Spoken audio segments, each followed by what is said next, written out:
Assalamualaikum warahmatullahi wabarakatuh.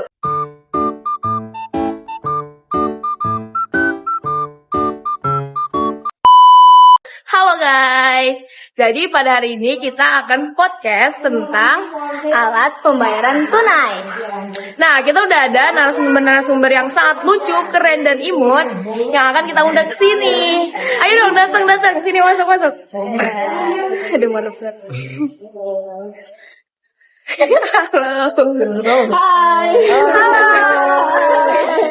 Halo guys, lihat.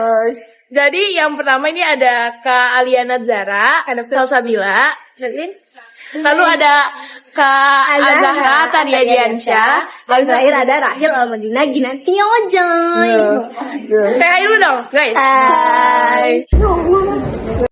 Nah, kalian gimana nih kabarnya? Ya, sekarang sih baik ya, lagi sehat-sehat aja nih. Kalian ada kesibukan apa nih akhir-akhir ini? Ya ngerjain tugas, belajar, ya karena sekarang sih banyak-banyak PH gitu ya. Ada mau S1 juga kan, jadi Oh iya. Tahun guys, jadi tugasnya numpuk di akhir. Berarti kan udah belajar tentang ini ya, alat pembayaran tunai? udah. Menurut kalian alat pembayaran tunai itu apa artinya? Alat pembayaran tunai menurut saya itu kayak metode yang digunakan dalam transaksi yang terdiri dari uang kertas juga uang logam sih. Kan sekarang udah era digital kan udah bagus banget ya, udah berkembang. Terus udah ada pembayaran non tunai juga. Tapi kenapa sih kayak sebagian orang tuh banyak yang memilih untuk tunai padahal dia udah ada non tunai? Ya karena tuh di setiap daerah tuh belum support uang non tunai gitu. Jadi nggak semua daerah tuh ada internet yang terjangkau gitu buat pembayaran non tunai. Juga kalau pakai uang tunai lebih efisien nggak sih, kayak pasti semua orang punya lah halangan. Benar.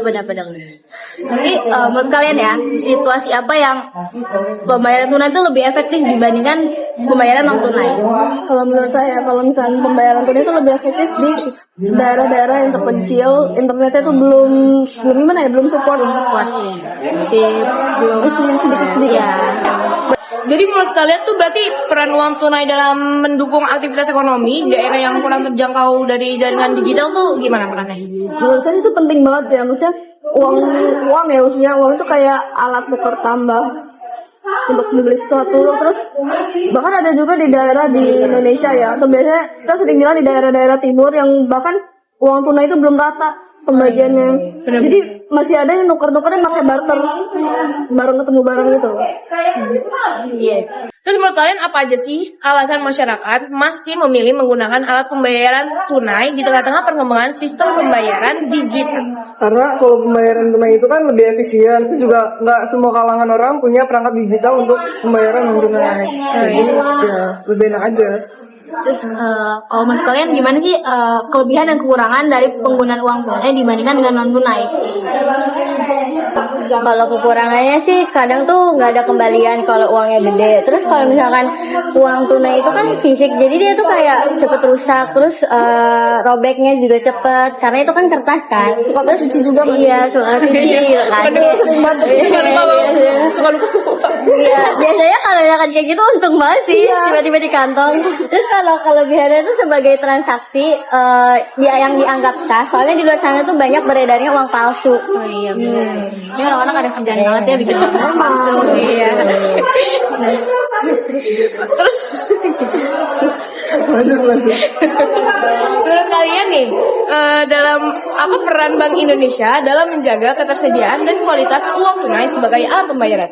Nah kalau itu ya, yang pertama dia kan kalau bagiannya pasti dia mencetak uang ya, maksudnya mencetak uang biar menjaga kestabilan peredaran uang, karena ya pindah-pindah pasti kan dari tangan ke tangan. Terus dia juga menjaga kualitas keaslian uang, karena tahu lah ya di sini banyak banget beredar uang-uang palsu.